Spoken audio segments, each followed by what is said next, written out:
The tide is rising. And now I'm the bad guy. Listen, I'm not the bad guy. Unless you're bringing a bad deal to me, then of course I'm gonna make you look not with any real intent, but you're gonna look crazy to me. Because I'm just gonna ask you questions. And I'm gonna ask those questions in such a way that you're not gonna like my tone for whatever the case may be. And yeah, maybe that means I am the bad guy, but that's fine. But you're not going to bring a bad deal to the table.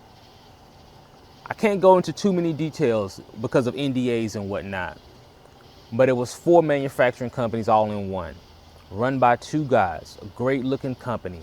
It might have been the next level of what needed to happen.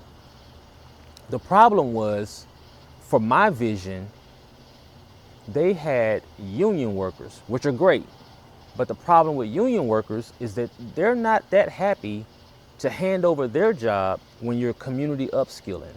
You're training people from your community to learn their job. Then that means the union workers get a little protectionist, right? Again, union workers are great, but for the vision of what we're doing, community upskilling, acquisitions and consultation, union workers are not gonna, they don't wanna mesh well with that. So we had to walk away from that deal.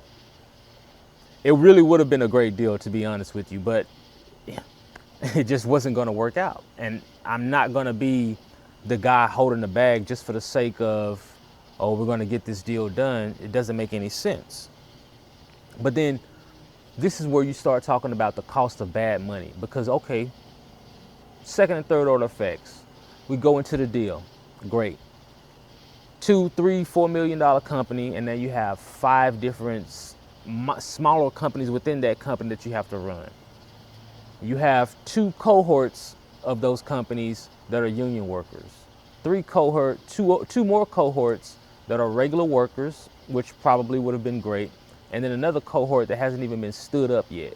So now you have to stand up a 5th cohort, deal with 2 cohorts of union workers, and then you're working with two cohorts of workers that you actually like. Listen, I like good deals. I like things simple though. I don't like a lot of complications, and I definitely don't like it when you're dragging your feet. I don't like to play those games. Being in the Army for 20 years does not allow me to be comfortable with playing games with people, because that's not something that I do.